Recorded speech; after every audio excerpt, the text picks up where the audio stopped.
Hi there, it's Sister Edgington. Welcome to our first guided reading video.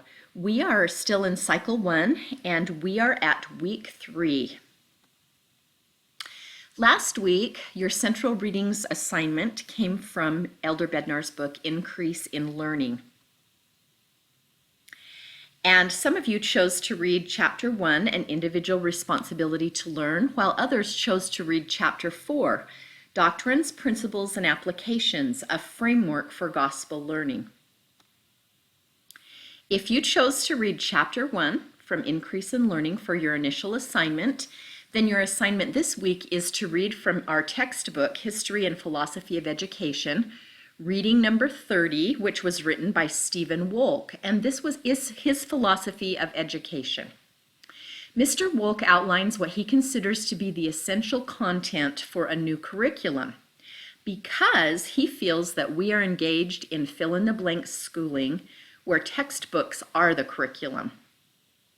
He asks the question, why are our schools not places of joy? And he wonders if our result is that we are creating adults who are unable to think for themselves. Mr. Wolk feels our current education is little more than just preparation to go to work. If school is not helping children to consciously shape their cultural, political, and moral identities, then we are failing to educate our children to reach their greatest potential. So your job is to consider, what does this reading have to do with an individual responsibility to learn as you are completing your assignments for this week. If you chose to read from Increase in Learning Chapter 4 for your initial assignment, then you will go to Perspectives in the History and Philosophy of Education to reading number 26, and you will read what Imani Perry's philosophy and thoughts are concerning education. Ms. Perry suggests teaching at the public school has less to do with thinking and processing ideas and more to do with precision and detail in appearance.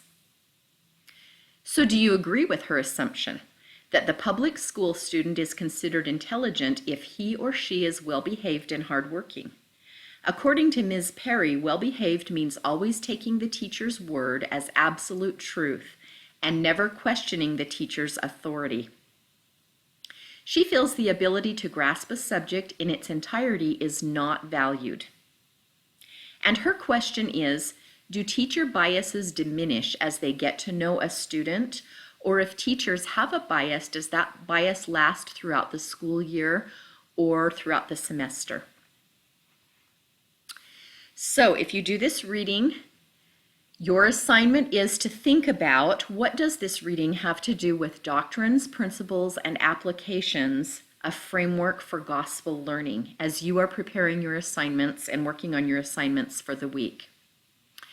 So the purpose of these readings for this week, they are designed to deepen your thoughts regarding the topics and questions of this cycle, and they will be useful to you, or should be useful to you, in your Zentation presentations and your Mastery Performance assignment at the end of the week.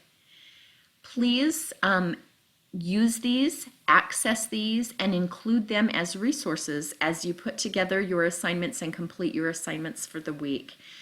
We are off to a great start. I promise you that it's going to get easier, and good luck this week in all that you are working on.